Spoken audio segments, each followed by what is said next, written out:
ನಾವು ಕ್ರಮವಾಗಿ ಎಫೆಸ ಪತ್ರಿಕೆ 3ನೇ ಅಧ್ಯಾಯವನ್ನು ಪ್ರಾರಂಭಿಸಿರುವಾಗ ಕಳೆದ ಕಾರ್ಯಕ್ರಮದಲ್ಲಿ ನಾವು ಒಂದಿಂದ ನಾವು 4 ವಚನಗಳನ್ನು ನಾವು ಧ್ಯಾನ ಮಾಡಿದ್ದೇವೆ. ಅಲ್ಲಿ ಪೌಲನ ಒಂದು ಅನಿಸುವಿಕೆ, ಆತನ ಸೇವೆಯಲ್ಲಿದ್ದಂಥ ದರ್ಶನ, ತಾನು ಹೇಗೆ ಒಂದು ಸೆರೆಮನೆಯಲ್ಲಿದ್ದುಕೊಂಡು ದೇವ ಜನರನ್ನು ಯಾವ ರೀತಿಯಲ್ಲಿ ಸಭೆಗಳನ್ನು ಬಲಪಡಿಸಿದಂಥ ರೀತಿ ಬಗ್ಗೆ ದೇವರು ಕೊಟ್ಟಂಥ ಆ ಪ್ರಕಟಣೆಯನ್ನು ತಿಳಿಯಪಡಿಸುವುದರಲ್ಲಿ ಆತನು ಎಷ್ಟು ಆಸಕ್ತಿಯುಳ್ಳವನಾಗಿದ್ದನು ಮತ್ತು ಸಭೆಗಳಿಗಾಗಿ ಪ್ರಾರ್ಥಿಸ್ತಾ ಬಂದಿದ್ದೇನೆಂಬುದನ್ನು ವ್ಯಕ್ತಪಡಿಸಿದಂಥ ಸಂಗತಿಗಳನ್ನು ನಾವು ಈಗಾಗಲೇ ಧ್ಯಾನ ಮಾಡಿದ್ದೇವೆ. ಈ ಸಮಯದಲ್ಲಿ ನಾವು ಮುಂದಿನ ವಾಕ್ಯಕ್ಕೆ ಹೋಗೋಣ. ಸತ್ಯವೇದ ಇರುವುದಾರ ದಯಮಾಡಿ ಎಫೆಸ ಪತ್ರಿಕೆ 3ನೇ ಅಧ್ಯಾಯ ಅಲ್ಲಿರುವಂಥ 5 ಮತ್ತು 6ನೇ ವಚನವನ್ನು ನಾವು ನೋಡೋಣ. ಅಲ್ಲಿ ಹೀಗೆ ಬರೆಯಲ್ಪಟ್ಟಿದೆ: ಆ ಮರ್ಮವು ಈ ಕಾಲದಲ್ಲಿ ದೇವರ ಪರಿಶುದ್ಧ ಅಪೊಸ್ತಲರಿಗೂ ಪ್ರವಾದಿಗಳಿಗೂ ಪವಿತ್ರಾತ್ಮನಿಂದ ತಿಳಿಸಲ್ಪಟ್ಟಂತೆ ಬೇರೆ ಕಾಲಗಳಲ್ಲಿದ್ದ ಜನರಿಗೆ ತಿಳಿಸಲ್ಪಡಲಿಲ್ಲ. ಅದು ಯಾವುದೆಂದರೆ, ಅನ್ಯ ಜನರು ಸುವಾರ್ತೆಯ ಮೂಲಕ ಕ್ರಿಸ್ತ ಯೇಸುವಿನಲ್ಲಿರುವವರಾಗಿ ಯಹೂದ್ಯರೊಂದಿಗೆ ಬಾಧ್ಯರು, ಒಂದೇ ದೇಹದೊಳಗಣ ಅಂಗಗಳು, ಅಬ್ರಾಹ್ಮನಿಗುಂಟಾದ ವಾಗ್ದಾನದಲ್ಲಿ ಪಾಲುಗಾರರು ಆಗಿದ್ದಾರೆಂಬುದೇ. ಈ ಮಾತುಗಳನ್ನು ನಾವು ದೇವರಾತ್ಮನ ಸಹಾಯದಿಂದ ನಾವು ಧ್ಯಾನ ಮಾಡುವಾಗ ದೇವರು ಪೌಲನಿಗೆ ಕೊಟ್ಟಂಥ ಒಂದು ದರ್ಶನ ಮತ್ತು ಮರ್ಮ ರಹಸ್ಯ ಏನೆಂಬುದನ್ನು ಇಲ್ಲಿ ಅದನ್ನು ತಿಳಿಸುವಾಗ ಎಷ್ಟು ನಾವು ದೇವರಿಗೆ ಸ್ತೋತ್ರ ಸಲ್ಲಿಸಬೇಕೆಂಬುದಾಗಿ ನಾವು ಅಲ್ಲಿ ನೋಡ್ತೇವೆ. ದೇವರಿಗೆ ಮಾತುಗಳನ್ನು ನಮಗೆ ಆಶೀರ್ವದಿಸಿಕೊಳ್ಳಿ. ನಾವು ಪ್ರಾರ್ಥನೆ ಮಾಡೋಣ. ನಮ್ಮ ಪ್ರೀತಿಯುಳ್ಳ ತಂದೆಯ ದೇವರೇ, ನಿನ್ನ ವಾಕ್ಯದ ಪ್ರಕಟಣೆಗಳನ್ನು ನಾವು ಆಲೋಚಿಸುವಾಗ, ಧ್ಯಾನಿಸುವಾಗ, ಅದು ಓದುವಾಗಲೂ ಪೌಲನಿಗೆ, ನೀನು ಸೇವಕನಾದಂಥ ಪೌಲನಿಗೆ ನೀನು ತಿಳಿಯಪಡಿಸಿದಂಥ ಸಂಗತಿಗಳನ್ನು ನಾವು ಆಲೋಚಿಸುವಾಗ, ಧ್ಯಾನಿಸುವಾಗ, ದೇವರೇ, ನಿನ್ನ ಕರುಣೆ, ನಿನ್ನ ಕೃಪೆ, ನಿನ್ನ ಅಮೂಲ್ಯವಾದಂಥ ಪ್ರೀತಿ, ಅನ್ಯ ಜನರಾದ ನಮ್ಮ ಮೇಲೆ ನೀಟ್ಟಂಥ ಒಂದು ವಿಶೇಷವಾದಂಥ ಆ ಕೃಪೆ ನೆನೆಸುವಾಗ ನಮ್ಮ ಜ್ಞಾನಕ್ಕೆ ಇದು ಮಿಗಿಲಾಗಿದೆ ಕರ್ತನೆ. ಹೌದು ದೇವರು, ಎಂಥ ರೀತಿಯಲ್ಲಿ ಇಂಥ ಕರ್ತನೆ ಗಣನೆಗೆ ಬಾರದವರಾಗಿದ್ದಂಥ ನಮ್ಮನ್ನು, ಅನ್ಯ ಜನರಾಗಿದ್ದಂಥ ನಮಗೆ ಆ ಒಂದು ಕರ್ತನೆ ನೀನು ಪ್ರಕಟಿಸ್ಕೊಂಡಂಥ ರೀತಿಯಲ್ಲಿ, ಹೌದು ಕರ್ತನೆ, ನಾವು ಇದಕ್ಕೆ ಯಾವುದಕ್ಕೂ ಯೋಗ್ಯರಲ್ಲ ಎಂಬುದನ್ನು ನಾವು ಕರ್ತನೆ ತಿಳಿತೇವಪ್ಪ. ಆದರೆ ನಿನ್ನ ಪ್ರೀತಿ ಭಾಳ ವಿಶೇಷವಾದ ಅಮೂಲ್ಯವಾದದ್ದು. ಇದಕ್ಕಾಗಿ ಸ್ತೋತ್ರ. ನಿನ್ನ ವಾಕ್ಯದ ಸತ್ಯಗಳನ್ನು ಗ್ರಹಿಸಿಕೊಳ್ಳುವಾಗ ನಮ್ಮ ಆತ್ಮೀಯ ಕಣ್ಣುಗಳನ್ನು ತೆರೆಯ ಮಾಡು. ಯಾರ್ಯಾರು ಈ ಕಾರ್ಯಕ್ರಮಗಳನ್ನು ಕೇಳ್ತಿದ್ದಾರೆ, ನೋಡ್ತಿದ್ದಾರೆ, ದೇವರೇ, ಪ್ರತಿಯೊಬ್ಬರ ಆತ್ಮೀಯ ಕಣ್ಣುಗಳನ್ನು ತೆರೆಯ ಮಾಡು. ನಿನ್ನ ವಾಕ್ಯದ ಸತ್ಯತೆಗಳನ್ನು ಗ್ರಹಿಸಿಕೊಳ್ಳುವಂತೆ ದೇವರೇ, ಅದರಲ್ಲಿ ವಿಶೇಷವಾಗಿ ನೀನು ಪ್ರಕಟಿಸುವ ಸಂಗತಿಗಳಲ್ಲಿ ನಮ್ಮ ಪಾಲಿಗೆ ದೊರಕಿದಂಥ ಆಶೀರ್ವಾದ ಎಷ್ಟು ವಿಶೇಷವಾದ ಎಂಬುದನ್ನು, ಅನ್ಯ ಜನರಾಗಿದ್ದಂಥ ನಮಗೆ ನೀನು ಕೊಟ್ಟಂಥ ಕೃಪೆ ಎಷ್ಟು ಬೆಲೆಯುಳ್ಳದು ಎಂಬುದನ್ನು ತಿಳಿದು ನಾವು ನಿನಗೆ ಹೃದಯಪೂರ್ವಕವಾಗಿ ಸ್ತೋತ್ರ ಸಲ್ಲಿಸ್ತೇವೆ. ಕರ್ತನೆ, ಆತ್ಮನ ಸಹಾಯವನ್ನು ಅನುಗ್ರಹಿಸಿ ನಾವು ವಾಕ್ಯದಲ್ಲಿ ಇರುವಂಥ ಗೂಢಾರ್ಥಗಳನ್ನು ಗ್ರಹಿಸಿಕೊಳ್ಳುವಂತೆ ನೀನು ಕೃಪೆ ಕೊಡು. ಯೇಸು ಕ್ರಿಸ್ತನ ಹೆಸರಲ್ಲಿ ನಾವು ಬೇಡ್ತೇವೆ ತಂದೆಯೇ, ಆಮೇನ್. ಪೌಲನು ಈ ಪತ್ರಿಕೆಯಲ್ಲಿ ಭಾಳ ಪ್ರಾಮುಖ್ಯವಾದ ಸತ್ಯಗಳನ್ನು ತಿಳಿಯಪಡಿಸಿದ್ದಾನೆ. ದೇವರು ಆತನಿಗೆ ಪ್ರಕಟಿಸಿದಂಥ ದರ್ಶನ ಮತ್ತು ಆ ಒಂದು ಪ್ರಕಟಣೆ ಮರ್ಮಗಳು ಏನು ಎಂಬುದನ್ನು ದೇವರ ಆತ್ಮನ ಮೂಲಕವಾಗಿ ಆ ಸಂಗತಿಗಳ ದೇವರು ಅವನಿಗೆ ಪೌಲನಿಗೆ ತಿಳಿಯಪಡಿಸಿದಾಗ ಅದು ಅವನು ಇಟ್ಕೊಳ್ಳಿಲ್ಲ. ಅದನ್ನು ಹೇಗೆ ಅದನ್ನು ಪ್ರಕಟಿಸಿ, ಅದು ಹೇಗೆ ಜನರು ಅದನ್ನು ಸುವಾರ್ತೆ ಮೂಲಕವಾಗಿ ಕಂಡುಕೊಳ್ಬೇಕೆಂಬಂಥ ದೇವರ ಅನಾದಿ ಕಾಲದ ಯೋಜನೆಯನ್ನು ಅಲ್ಲಿ ತಿಳಿಸಿದಂಥ ರೀತಿ ಬಗ್ಗೆ ಅದನ್ನು ಎಷ್ಟು ಮಟ್ಟಿಗೆ ಕೃತಜ್ಞತೆಯುಳ್ಳವನಾಗಿ ದೇವರಿಗೆ ಆರಾಧನೆ ಸಲ್ಲಿಸಿದ್ದಾನೆ ಮತ್ತು ಅದನ್ನು ಪ್ರಚುರಪಡಿಸಿದ್ದಾನೆ ಎಂಬುದಾಗಿ ನಾವು ನೋಡ್ತೇವೆ. ಈ ಭಾಗದಲ್ಲಿ ನಾವು ಓದಿದಂಥ ಈ ಭಾಗದಲ್ಲಿ 5 ಮತ್ತು 6ನೇ ವಚನದಲ್ಲಿ 2 ಪ್ರಾಮುಖ್ಯವಾದ ವಿಷಯಗಳನ್ನು ನಾವು ಅಲ್ಲಿ ನೋಡಬಹುದು. ಮೊದಲನೇದಾಗಿ ಏನಂತ ಹೇಳಿದ್ರೆ, ಇರುವಂಥದ್ದು ಆ ಮರ್ಮವು ಆ ಕಾಲದಲ್ಲಿ ದೇವರ ಪರಿಶುದ್ಧ ಅಪೊಸ್ತಲರಿಗೂ ಪ್ರವಾದಿಗಳಿಗೂ ಪವಿತ್ರಾತ್ಮದಿಂದ ತಿಳಿಸಲ್ಪಟ್ಟಂತೆ ಬೇರೆ ಕಾಲಗಳಲ್ಲಿದ್ದ ಜನರಿಗೆ ತಿಳಿಸಲ್ಪಡಲಿಲ್ಲ ಎಂಬುದಾಗಿ, ಅದು ಮರೆಯಾಗಿತ್ತು ಎಂಬುದಾಗಿ ನೋಡ್ತೇವೆ. 2ನೇ ವಿಷಯ ಏನಂದರೆ, ಅನ್ಯ ಜನರು ಸುವಾರ್ತೆಯ ಮೂಲಕ ಕ್ರಿಸ್ತ ಯೇಸುವಿನಲ್ಲಿ ಇದ್ದವರಾಗಿ ಯಹೂದ್ಯರೊಂದಿಗೆ ಬಾಧ್ಯರು, ಒಂದೇ ದೇಹದೊಳಗಣ ಅಂಗಗಳು, ಅಬ್ರಹಾಮನಿಗೆ ಉಂಟಾದ ವಾಗ್ದಾನದಲ್ಲಿ ಪಾಲುಗಾರರು ಆಗಿದ್ದಾರೆ ಎಂಬುದಾಗಿ ಅಲ್ಲಿ ತಿಳಿಯಪಡಿಸಿದ್ದಾನೆ. ಇದು ಭಾಳ ಒಂದು ವಿಶೇಷವಾದಂಥ ಈ ವಾಕ್ಯಗಳ ಮೂಲಕವಾಗಿ ದೇವರು ತಿಳಿಯಪಡಿಸಿದಂಥ ಪ್ರಕಟಣೆಗಳನ್ನು ನಾವು ನೋಡುವಾಗ ಅದು ಹೆಚ್ಚಿನ ರೀತಿಯಲ್ಲಿ ದೇವರ ಅನಾದಿ ಕಾಲದ ಯೋಜನೆ ಏನಾಗಿತ್ತು ಎಂಬುದಾಗಿ ನಾವು ನೋಡ್ತೇವೆ. ಮೊದಲನೇದಾಗಿ ನಾವು ಅದು ನೋಡಬೇಕಾದ್ರೆ ಪೌಲನಿಗೆ ದೇವರು ತಿಳಿಸಿದಂಥ ಮರ್ಮದ ಬಗ್ಗೆ ಆತನು ಏನು ಹೇಳ್ತಿದ್ದಾನೆ ಎಂಬುದಾಗಿ ನೋಡುವಾಗ ಅದು ದೇವರು ಹೇಗೆ ತನ್ನ ಮರ್ಮವನ್ನು ತಿಳಿಸಿದನು. ಇಲ್ಲಿ ಸ್ಪಷ್ಟವಾಗಿ ಕಾಣುವಂಥ ಸಂಗತಿ ಅಂದರೆ ದೇವರು ತನ್ನ ಪವಿತ್ರಾತ್ಮನ ಮೂಲಕವಾಗಿ ಪ್ರಕಟಿಸಿದಂಥ ಸಂಗತಿಗಳು ಅದು ಎಲ್ಲರಿಗೂ ಅಂದರೆ ದೇವರ ರಕ್ಷಣಾ ಕಾರ್ಯ ಎಲ್ಲ ಜನರಿಗೆ ಅರ್ಥವಾಗಿ ತಿಳ್ಕೊಳ್ಬೇಕೆಂಬಂಥ ರೀತಿಯಲ್ಲಿ ಅದು ರಹಸ್ಯಗಳು ಪೌಲನಿಗೆ ಕೊಟ್ಟಂಥ ಸಮಯದಲ್ಲಿ ಅವನು ಯಾವ ರೀತಿಯಲ್ಲಿ ಸೇವೆ ಮಾಡಿದ್ದಾನೆ ಮತ್ತು ಸುವಾರ್ತೆಯನ್ನು ಇತರಿಗೆ ಪ್ರಕಟಿಸಿದನು ಎಂಬುದಾಗಿ ನಾವು ನೋಡ್ತೇವೆ. ಅದು ಒಡಂಬಡಿಕೆ ಕಾಲದಲ್ಲಿ ಏನಾಗಿತ್ತು ಅಂದರೆ ಇದು ಮರೆಯಾಗಿತ್ತು ಎಂಬುದಾಗಿ ನೋಡ್ತೇವೆ. ಅದು ಯಾರಿಗೂ ತಿಳಿದಿರಲಿಲ್ಲ. ಯಾಕೆ ಈ ಕಾರ್ಯಗಳು ದೇವರು ಈ ಮರ್ಮವನ್ನು ಮೊದಲೇ ಪ್ರಕಟಿಸಲಿಲ್ಲ ಎಂಬುದಾಗಿ ಅನೇಕ ವೇಳೆ ಪ್ರಶ್ನೆ ಬರಬಹುದು. ಅದರ ಒಂದು ಸತ್ಯ ಏನಂತ ಹೇಳಿದ್ರೆ, ಯೇಸು ಕ್ರಿಸ್ತನು ಈ ಲೋಕಕ್ಕೆ ಬರಬೇಕಾದಂಥ ಸಂಗತಿ, ಮೆಸ್ಸಿಯನು ಈ ಲೋಕಕ್ಕೆ ಬರಬೇಕಾದಂಥ ರೀತಿ, ಆತನು ಇಡೀ ಲೋಕದ ಜನರ ಪಾಪದ ಬಿಡುಗಡೆಗಾಗಿ ಶಿಲುಬೆಯಲ್ಲಿ ಪ್ರಾಣ ಕೊಡುವಂಥ ರೀತಿ, ಯಜ್ಞವಾಗಿ ಸಮರ್ಪಿಸಿಕೊಳ್ಳಬೇಕಾದಂಥ ರೀತಿಯಲ್ಲಿ ತನ್ನ ಅಮೂಲ್ಯವಾದ ರಕ್ತವನ್ನು ಸುರಿಸಬೇಕಾದಂಥ ರೀತಿ, ಆತನು ಸತ್ತು ಹೂಣಲ್ಪಟ್ಟು 3ನೇ ದಿವಸ ಸತ್ತವಳಿಂದ ಜೀವಿತನಾಗಿ ಎದ್ದು ಬರಬೇಕಾದಂಥ ಸತ್ಯ, ಆತ ತಂದೆಯ ಬಲಗಡೆ ಸಿಂಹಾಸನನಾಗಿದ್ದಾನೆ. ಅಷ್ಟೇ ಅಲ್ಲ, ಪವಿತ್ರಾತ್ಮನನ್ನು ನೋಡ್ತೇವೆ ಕಳಿಸಿದಂಥ ರೀತಿಯಲ್ಲಿ ಪಂಚಾಶತಮದಲ್ಲಿ ಒಂದು ಸಂಗತಿ, ಸಭೆ ಸ್ಥಾಪನೆ ಆದಂಥ ರೀತಿ ನಾವು ನೋಡ್ತೇವೆ. ಪ್ರಿಯರೇ, ಈ ಎಲ್ಲ ಕಾರ್ಯಗಳು ಆದ ನಂತರ ಅವನ್ನು ನೋಡ್ತೇವೆ. ದೇವರು ಅದನ್ನು ವಿಶೇಷವಾದ ರೀತಿಯಲ್ಲಿ ತಾನು ತಿಳಿಯಪಡಿಸಬೇಕಾದಂಥ ರಹಸ್ಯ ಆ ಸಂಗತಿಗಳು ಏನೆಂಬುದನ್ನು ದೇವರು ನಂತರ ಪ್ರಕಟಿಸಿದನು ಎಂಬುದಾಗಿ ನಾವು ವಾಕ್ಯದಲ್ಲಿ ನಾವು ನೋಡ್ಬೋದು. ದೇವರು ತನ್ನ ಕಾರ್ಯಗಳನ್ನು ಮಾಡಬೇಕಾದ್ರೆ ತನ್ನ ಚಿತ್ತಕ್ಕನುಸಾರವಾಗಿ ತನ್ನ ಸಮಯದಲ್ಲಿ ತನ್ನ ನಾಮದ ಮಹಿಮೆಗೋಸ್ಕರ ಆತನು ಎಲ್ಲ ಕಾರ್ಯಗಳನ್ನು ಮಾಡುವಾತನಾಗಿದ್ದಾನೆ.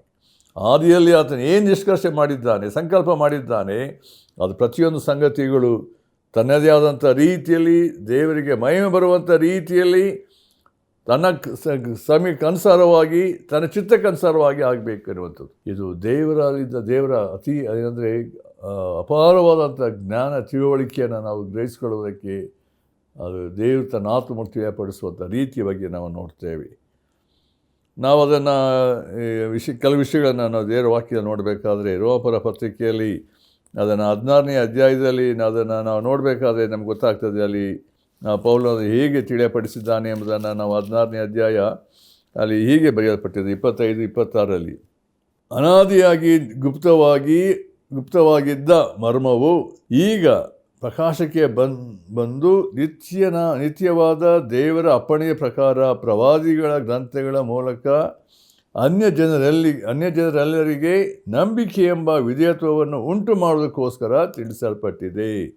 ಅದಕ್ಕೋಸ್ಕರ ಏನು ಹೇಳ್ತಿದ್ದಾನೆ, ಪ್ರಕಾಶಕ್ಕೆ ಬಂದಿರುವ ಈ ಮರ್ಮಕ್ಕೆ ಅನುಸಾರ, ಅಂದರೆ ಯೇಸು ಕ್ರಿಸ್ತನ ವಿಷಯವಾದಂಥ ನಾನು ಸಾರುವಂಥ ಸುವಾರ್ತೆಗನುಸಾರ ನಿಮ್ಮನ್ನು ಸ್ಥಿರಪಡಿಸುವುದಕ್ಕೆ ಶಕ್ತನಾಗಿರುವ ಜ್ಞಾನ ನಿಧಿಯಾಗಿರುವ ಒಬ್ಬನೇ ದೇವರಿಗೆ ಯೇಸು ಕ್ರಿಸ್ತನ ಮೂಲಕ ಯುಗಾಂತರಗಳಲ್ಲಿ ಸ್ತೋತ್ರವಾಗಲಿ, ಆಮೇನ್. ಈ ರೋಮಪುರ ಪತ್ರಿಕೆ ಆತ ಬರೆಯುವಂಥ ಕೊನೆಯ ಅಂತ್ಯದಲ್ಲಿ ಆತನು ಏನು ಹೇಳ್ತಾ ಇದ್ದಾನೆ, ದೇವರಿಗೆ ಸ್ತೋತ್ರದ ರೀತಿಯಲ್ಲಿ ದೇವರು ಅನಾದಿಯಲ್ಲಿ ಇಟ್ಟಂಥ ಗುಪ್ತವಾದ ಸಂಗತಿಗಳನ್ನು ಹೇಗೆ ಬೆಳಕಿಗೆ ತಂದಿದ್ದಾನೆ, ಅದು ಹೇಗೆ ಅದನ್ನು ಅನ್ಯ ಜನರಿಗೆ ನಂಬಿಕೆ ಮೂಲಕ ಅವರು ಸುವಾರ್ತೆ ನಂಬಿ ದೇವರ ಮಕ್ಕಳಾಗುವಂಥ ಬಾಧ್ಯತೆಗೆ ಉಂಟು ಎಂಬುದನ್ನು ಅಲ್ಲಿ ತಿಳಿಯಪಡಿಸಿದಂಥ ಸಂಗತಿಯ ಬಗ್ಗೆ ನಾವು ನೋಡ್ತೇವೆ. ಅದೇ ರೀತಿಯಲ್ಲಿ ನಾವು 2ನೇ ಅಧ್ಯಾಯ 1 ಕೊರಿಂಥ 2:1 ನೋಡ್ತೇವೆ. ಅಲ್ಲಿ ಹೀಗೆ ಹೇಳ್ತಿದ್ದಾನೆ, ಸಹೋದರರೇ, ನಾನಂತೂ ದೇವರು ಹೇಳಿಕೊಟ್ಟ ಮಾತನ್ನು ತಿಳಿಸುವವನಾಗಿ ನಿಮ್ಮ ಬಳಿಗೆ ಬಂದಾಗ ವಾಕ್ಚಾತುರ್ಯದಿಂದಾಗಲಿ ಜ್ಞಾನಾಡಂಬರದಿಂದಾಗಲಿ ಬರಲಿಲ್ಲ ಎಂಬುದಾಗಿ. ನೋಡ್ರಿ, ಪೌಲನು ಯಾವುದೇ ತನ್ನ ಸೇವೆ ಕಾರ್ಯದಲ್ಲಿ ತನ್ನ ಜ್ಞಾನದ ಪ್ರಕಾರ ಹೇಳಿದ ದೇವರು ಹೇಳಿಕೊಟ್ಟ ಮಾತನ್ನೇ ತಿಳಿಸಿದ್ದೇನೆ ಎಂಬುದಾಗಿ, ಅಂದರೆ ದೇವರ ಪ್ರಕಟಣೆಯನ್ನೇ ನಿಮಗೆ ತಿಳಿಸಿದ್ದೇನೆ ಎಂಬುದಾಗಿ ಆತನು ಹೇಳ್ತಿದ್ದಾನೆ. ಎಂಥ ಒಂದು ಮಾತು. ನಾವು ಎಫೆಸ ಪತ್ರಿಕೆ ಅದರಲ್ಲಿ ನೋಡುವಾಗಲೂ 1ನೇ ಅಧ್ಯಾಯ ಅದನ್ನು ನಾವು ನೋಡಿದ್ದೇವೆ. 9ನೇ ವಚನದಲ್ಲಿಯೂ ಕೂಡ ನಾವು ಅದನ್ನು ಆಲೋಚನೆ ಮಾಡಿದ್ದೇವೆ. ತಾನು ಕಾಲವು ಪರಿಪೂರ್ಣವಾದಾಗ ನಿರ್ವಹಿಸಬೇಕಾದ ಒಂದು ಕೃಪೆಯುಳ್ಳ ಸಂಕಲ್ಪವನ್ನು ಆತನು ಕ್ರಿಸ್ತನಲ್ಲೇ ಮೊದಲೇ ನಿಷ್ಕರ್ಷೆ ಮಾಡಿದನು ಎಂಬುದಾಗಿ. ಇದು ದೇವರು ತನ್ನ ಅನಾದಿ ಕಾಲದಲ್ಲಿ ಏನಂದರೆ ಮರ್ಮವನ್ನು ತಿಳಿಸುವಂಥ ಸಮಯದಲ್ಲಿ ದೇವರು ನಿಷ್ಕರ್ಷೆ ಮಾಡಿದ ಸಂಗತಿಗಳನ್ನು ಹೇಗೆ ಅದನ್ನು ಅಪೊಸ್ತಲರಿಗೆ ತಿಳಿಯಪಡಿಸಿದನು ಎಂಬುದಾಗಿ ನಾವು ನೋಡ್ತೇವೆ. ಅದಕ್ಕೋಸ್ಕರ ಆತನು ಹೇಳಬೇಕಾದ್ರೆ ನನಗೋಸ್ಕರ ಪ್ರಾರ್ಥಿಸಿರಿ. ಆತನು ಏನು ಹೇಳ್ತಿದ್ದಾನೆ ಅಂತ ಹೇಳಿದ್ರೆ, ದೇವರು ತನಗೆ ಕೊಟ್ಟಂಥ ಆ ಸಂಗತಿ, ಮರ್ಮವಾದ ಸಂಗತಿಗಳನ್ನು ನಾನು ಪ್ರಕಟಿಸಬೇಕಾದ್ರೆ ಅದು ಎಫೆಸ ಪತ್ರಿಕೆ 6ನೇ ಅಧ್ಯಾಯ ಅಲ್ಲಿ ಒಂದು ಮಾತು ಹೇಳ್ತಿದ್ದಾನೆ ನೋಡಿರಿ. ಅದು 19ನೇ ವಚನದಲ್ಲಿ ಒಂದು ಮಾತು ಅಲ್ಲಿ ಏನು ಹೇಳ್ತಿದ್ದಾನೆ ಅಲ್ಲಿ, ನಾನು ಬಾಯಿ ತೆರೆಯುವಾಗ ಪೂರ್ವಕಾಲದಲ್ಲಿ ಗುಪ್ತವಾಗಿದ್ದ ಸುವಾರ್ಥ ಸತ್ಯಾರ್ಥವನ್ನು ಭಯವಿಲ್ಲದೆ ತಿಳಿಸುವುದಕ್ಕೆ ಬೇಕಾದ ಮಾತನ್ನು ದೇವರು ನನಗೆ ಅನುಗ್ರಹಿಸಬೇಕೆಂದು ಪ್ರಾರ್ಥಿಸಿರಿ. ಆ ಸತ್ಯಾರ್ಥದ ನಿಮಿತ್ತವೇ ರಾಯಭಾರಿಯಾದ ನಾನು ಬೇಡಿಯಲ್ಲಿ ಬಿದ್ದಿದ್ದೇನಲ್ಲ. ನೋಡಿರಿ, ಆತನು ತನ್ನ ವೈಯಕ್ತಿಕವಾದ ವಿಷಯವನ್ನು ಕೇಳ್ತಿದ್ದಾನೆ. ಅಂದರೆ ಏನು ಹೇಳ್ತಿದ್ದಾನೆ, ನನಗೋಸ್ಕರ ಪ್ರಾರ್ಥನೆ. ಯಾಕೆ ಅಂತ ಹೇಳಿದ್ರೆ, ದೇವರು ಅನಾದಿ ಕಾಲದಂಥ ಸತ್ಯಾರ್ಥಗಳನ್ನು ತಿಳಿಯಪಡಿದ. ಬಾಯಿ ತೆರೆಯುವಾಗ, ನಾನು ಮಾತಾಡುವಾಗ ಆ ದೇವರ ಪ್ರಕಟಣೆ ಅದು ವಿಶೇಷವಾಗಿ ದೇವರು ತನ್ನ ಆತ್ಮೂಲಕವಾಗಿ ತಿಳಿಸುವಂತೆ ನನಗೋಸ್ಕರ ಪ್ರಾರ್ಥನೆ ಮಾಡಿರಿ ಎಂಬುದಾಗಿ. ಅಂದರೆ ಈ ಪೌಲ ತನ್ನ ಜ್ಞಾನ ಆಡಂಬರದಲ್ಲಿ ತನಗೇನು ಆಲೋಚನೆ ಬಂದ ಆ ರೀತಿಯಲ್ಲ, ದೇವರು ಕಲಿಸ್ಕೊಟ್ಟಂಥ ತಿಳಿಸಿದಂಥ ಸಂಗತಿಗಳನ್ನೇ ಮಾತ್ರ ನಾನು ನಿಮಗೆ ತಿಳಿಸ್ತಾ ಇದ್ದೇನೆ ಎಂಬುದನ್ನು ಅಲ್ಲಿ ಪ್ರಕಟಿಸ್ತಿದ್ದಾನೆ. ಎಂಥ ಒಂದು ಉತ್ಕೃಷ್ಟವಾದಂಥ ಸಂಗತಿ. ಅದಕ್ಕೋಸ್ಕರ ನನಗಾಗಿ ಪ್ರಾರ್ಥನೆ ಮಾಡಿರಿ. ಯಾಕೆ ಪ್ರಾರ್ಥಿಸಬೇಕಂದ್ರೆ, ಗುಪ್ತವಾದ ಸತ್ಯಾರ್ಥಗಳನ್ನು ಭಯವಿಲ್ಲದೆ ಧೈರ್ಯವಾಗಿ ತಿಳಿಸುವಂತೆ. ಪ್ರಿಯರೇ, ಈ ದಿವಸಗಳಲ್ಲಿ ಸೇವೆ ಮಾಡುವಂಥ ಅನೇಕರಿದ್ದಾರೆ, ನಂಬಿಕಸ್ಥ ಸೇವಕರು, ದೇವರ ವಾಕ್ಯವನ್ನು ಇದ್ದಾಗೆ ಹೇಳುವಂಥ ಸಂಗತಿಗಳು. ಇದರಿಂದ ಅನೇಕ ಸುಳ್ಳು ಬೋಧಕರಿದ್ದಾರೆ.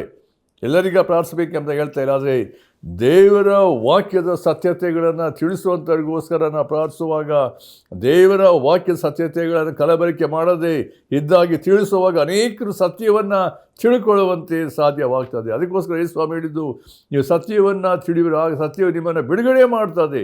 ಈ ದಿನಗಳ ಅನೇಕ ಸುಳ್ಳು ಬೋಧನೆಗಳಲ್ಲಿ ಅನೇಕ ಸಂಗತಿಗಳು ಏನಾಗಿದೆ, ಕಟ್ಟಲ್ಪಟ್ಟಿದ್ದಾರೆ ಎಂಬುದಾಗಿ ನೋಡ್ತೇವೆ.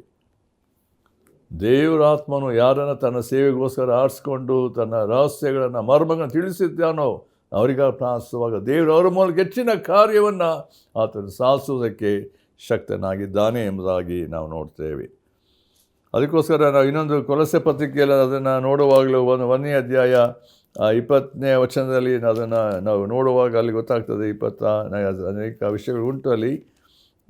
27ರಲ್ಲಿ ನಾವು ನೋಡುವಾಗಲೂ ಗೊತ್ತಾಗ್ತದೆ.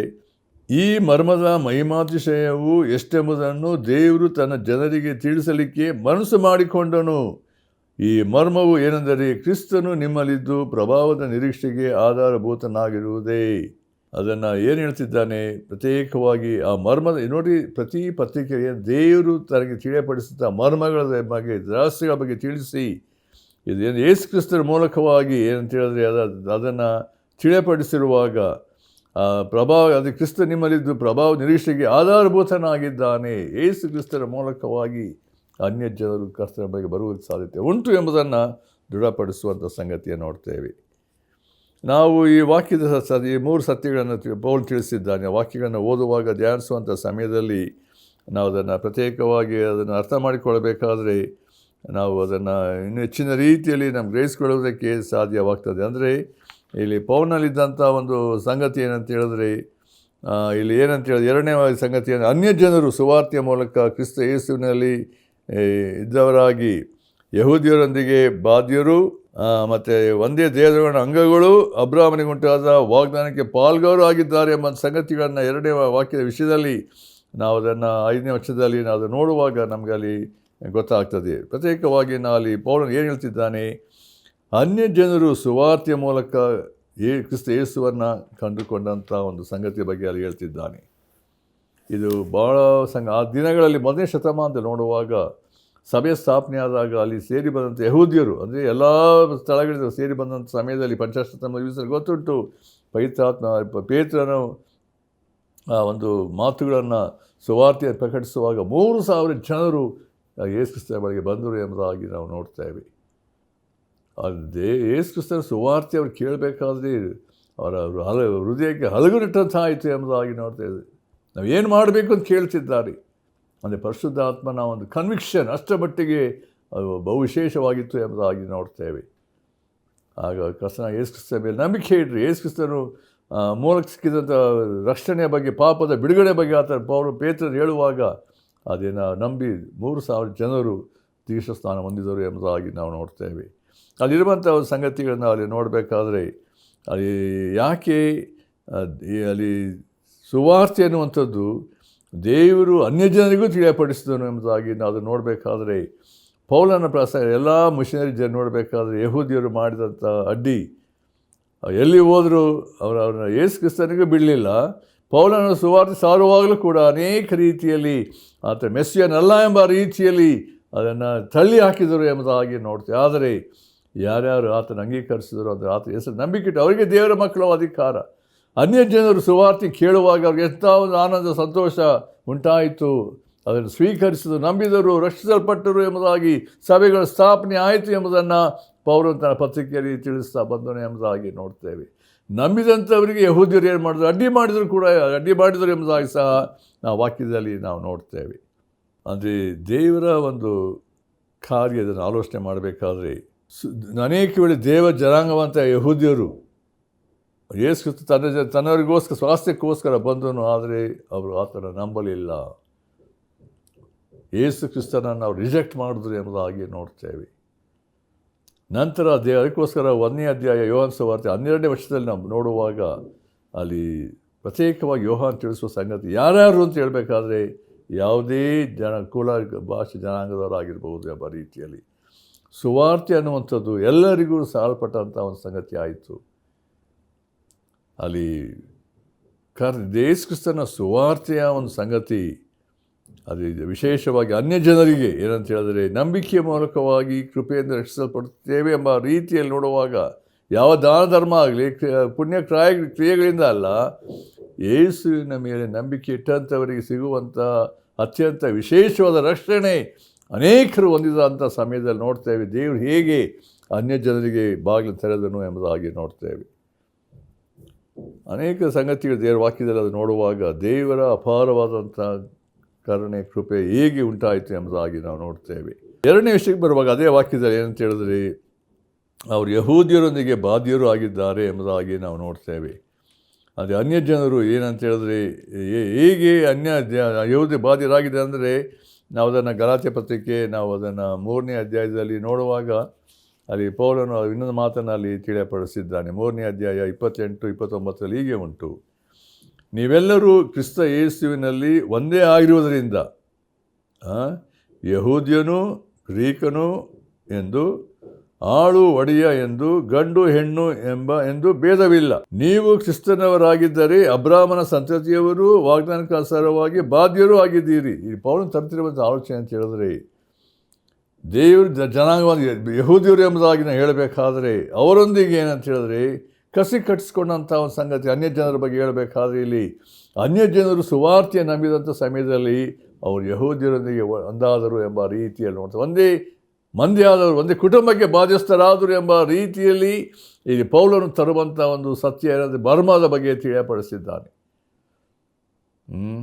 ಇದು ದೇವರ ಅನಾದಿ ಕಾಲದಂಥ ಯೋಜನೆ.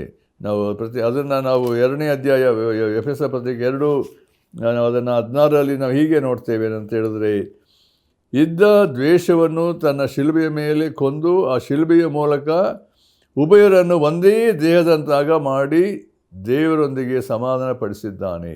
ಯೇಸು ಕ್ರಿಸ್ತನು ಮಾಡಿದಂಥ ಕಾರ್ಯ ಆ ಶಿಲುಬೆಯಲ್ಲಿ ಏನಂತ ಹೇಳಿದ್ರೆ ಆದಂಥ ಒಂದು ಕಾರ್ಯ ಉಭಯರನ್ನು ಒಂದೇ ದೇಹದಂತ ಮಾಡಿದ್ದಾನೆ. ದೇವರಿಗೆ ವೈರಿಗಳಾಗಿದ್ದಂಥವ್ರು ನಾವು ಆದರೆ ಯೇಸು ಕ್ರಿಸ್ತನ ಆ ಶಿಲುಬೆಯ ಮೂಲಕವಾಗಿ ನಮ್ಮನ್ನು ಏನಂತ ಹೇಳಿದ್ರೆ ಆ ಸಮಾಧಾನ ಪಡಿಸಿ ದೇವರೊಡನೆ ಅನ್ಯೋನ್ಯತೆ ಐಕ್ಯತೆಯಲ್ಲಿ ನಮ್ಮನ್ನು ನಡೆಸಿದ್ದಾನೆ. ಅಷ್ಟೇ ಅಲ್ಲ, ಇನ್ನೊಂದು ಮಾತು ಹೇಳ್ತಿದ್ದಾರೆ 17ನೇ ವರ್ಷದಲ್ಲಿ, ಆತನು ಬಂದು ದೂರವಾಗಿದ್ದ ನಿಮಗೂ ಸಮಾಧಾನವನ್ನು ಮತ್ತು ಸಮೀಪಸ್ಥರಾಗಿದ್ದ ನಮ್ಮ ಸಮಾಧಾನವನ್ನು ಸಾರಿದನು ಎಂಬುದಾಗಿ. ಯಹೂದ್ಯರಿಗೂ ಮತ್ತು ಅನ್ಯ ಜನ ಇದ್ದಂಥ ಒಂದು ಸಂಗತಿ ಅವರು ಪ್ರತ್ಯೇಕವಾಗಿದ್ದಂಥ, ಆದರೆ ಯೇಸು ಕ್ರಿಸ್ತನ ಸುವಾರ್ತೆ ಎಲ್ಲವನ್ನ ಪ್ರತ್ಯೇಕಿಸಿ ಇದ್ದಂಥ ಒಂದು ಅಡ್ಡಗೋಡೆ ತೆಗೆದುಹಾಕಿ ಒಂದೇ ಕುಟುಂಬವಾಗಿ ಒಂದೇ ಸಭೆಯಾಗಿ ಮಾಡಲ್ಪಟ್ಟಿದ್ದಾರೆ ಎಂಬುದಾಗಿ ಯೇಸು ಕ್ರಿಸ್ತನ ಸುವಾರ್ತೆ ಎಲ್ಲ ಕುಲ ಭಾಷೆ ಜನಾಂಗಗಳಿಗೆ ಇರುವಂಥ ಸಂಗತಿ ಅಂದರೆ ಕ್ರಿಸ್ತನಲ್ಲಿ ಒಂದೇ ಆಗಿರುವಂಥ ಸಂಗತಿ, ಅದು ಇಲ್ಲಿ ಹೇಳ್ತಿರುವಂಥ ಸಂಗತಿ ಎಂಬುದಾಗಿ ನೋಡ್ತೇವೆ. ಅದಕ್ಕೆ ಆಳು ಒಡೆಯ ಬೇರೆ ಯಾವ ಭೇದವಿಲ್ಲ ಎಂಬುದಾಗಿ ಅಲ್ಲಿ ನಾವು ನೋಡ್ತಾ ಇದ್ದೇವೆ. ಕೊಲಸ್ಸೆ 3:11 ನಾವು ನೋಡುವಾಗಲೂ ಕೂಡ ಅದನ್ನು ಇನ್ನೊಂದು ಸಂಗತಿಗಳನ್ನು ನಾವು ಅಲ್ಲಿ ಪೌಲನು ಇನ್ನೊಂದು ಮಾತು ಹೇಳ್ತಿದ್ದಾರೆ, 11ನೇ ವಚನ, ಇದನ್ನು ಧರಿಸಿಕೊಂಡಿರುವುದರಲ್ಲಿ ಗ್ರೀಕನು ಯಹೂದ್ಯನು ಎಂಬ ಭೇದವಿಲ್ಲ. ನೋಡಿ, ಗಮನಿಸಿ, ಅಂದರೆ ದೇವರಲ್ಲಿ ಯಾವ ಭೇದ ಭಾವ ಇಲ್ಲ ಎಂಬುದಾಗಿ ಹೇಳ್ತಿದ್ದಾನೆ ಇಲ್ಲಿ. ಸುನ್ನತಿ ಮಾಡಿಸಿಕೊಂಡವರು, ಸುನ್ನತಿ ಮಾಡಿಸಿಕೊಳ್ಳದವರು ಎಂಬ ಭೇದವಿಲ್ಲ, ಮ್ಲೇಚ್ಛ ಹೂಣ ಎಂಬ ಹೆಸರುಗಳಿಲ್ಲ, ಆಳು ಒಡೆಯ ಎಂಬ ಭೇದವಿಲ್ಲ, ಆದರೆ ಕ್ರಿಸ್ತನೇ ಸಮಸ್ತರಲ್ಲಿಯೂ ಸಮಸ್ತವೂ ಆಗಿರುವನು ಎಂಬುದಾಗಿ. ಯೇಸು ಕ್ರಿಸ್ತನ ಸುವಾರ್ತೆ ನೋಡ್ರಿ, ಅದರಲ್ಲಿ ಯಾವ ಮೇಲು ಕೀಳು, ಯಾವ ಇಲ್ಲಿ ತಾರತಮ್ಯ ಇಲ್ಲ. ಅಲ್ಲಿ ನಾನು ಭಾಳ ಹೈ ಕ್ಯಾಸ್ಟ್ನವನು, ನಾನು ಲೋ ಕ್ಯಾಸ್ಟ್ನವನು ಇಂಥದ್ದು ಯಾವುದೋ ಈ ಲೋಕದಲ್ಲಿ ಅನೇಕ ಕಟ್ಟುನಿಟ್ಟುಗಳನ್ನು ನೋಡ್ತೇವೆ.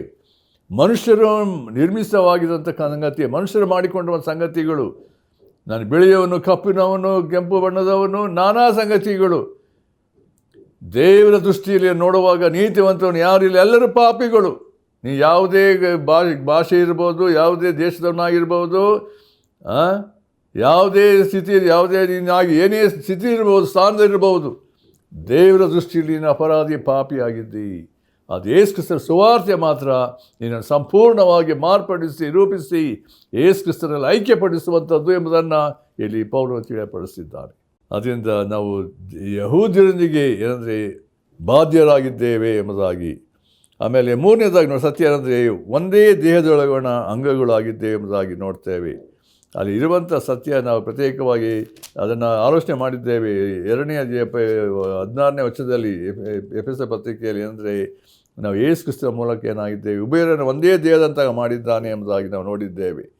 ಯೇಸು ಕ್ರಿಸ್ತನ ಸುವಾರ್ತೆ ಎಷ್ಟ ಮಟ್ಟಿಗೆ ನಮ್ಮನ್ನು ಮಾರ್ಪಡಿಸಿ ಸಭೆ ಎಂಬ ದೇಹದ ಶಿರಸ್ಸಾಗಿರುವಾಗ ಸಭೆ ಅಂತ ಹೇಳುವ ಅಂಗಗಳು ಅಂತ ಹೇಳಬೇಕಾದ್ರೆ ನಾವು ಬೇರೆ ಬೇರೆ ಸಮಾಜದಲ್ಲಿ ಇರುವುದಾದರೂ ಕೂಡ ಅದು ಯೇಸು ಕ್ರಿಸ್ತನಲ್ಲಿ ನಾವು ಐಕ್ಯವಾಗಿದ್ದೇವೆ, ಒಂದೇ ಆಗಿದ್ದೇವೆ ಅನ್ನುವಂಥದ್ದು.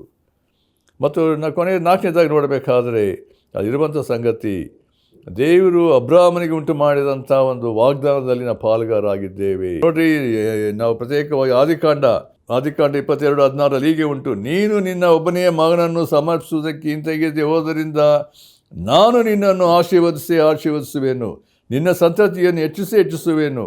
ಏನಂತ ಹೇಳಿದ್ರೆ ಅದಿರುವಂಥ ಸಂಗತಿ 18ನೇ ವರ್ಷಕ್ಕೆ ಬರೋಣ. ಅಲ್ಲಿ ನೀನು ನನ್ನ ಮಾತನ್ನು ಕೇಳಿದರಿಂದ ಭೂಮಿಯ ಎಲ್ಲ ಜನಾಂಗಗಳಿಗೂ ನಿನ್ನ ಸಂತತಿಯ ಮೂಲಕ ಆಶೀರ್ವಾದ ಉಂಟಾಗುವುದು ಎಂಬುದಾಗಿ ಯೆಹೋವನು ತನ್ನ ಆಣೆ ಇಟ್ಟು ಹೇಳಿದ್ದಾನೆ ಅಂದನು ಎಂಬುದಾಗಿ ನೋಡ್ತೇವೆ.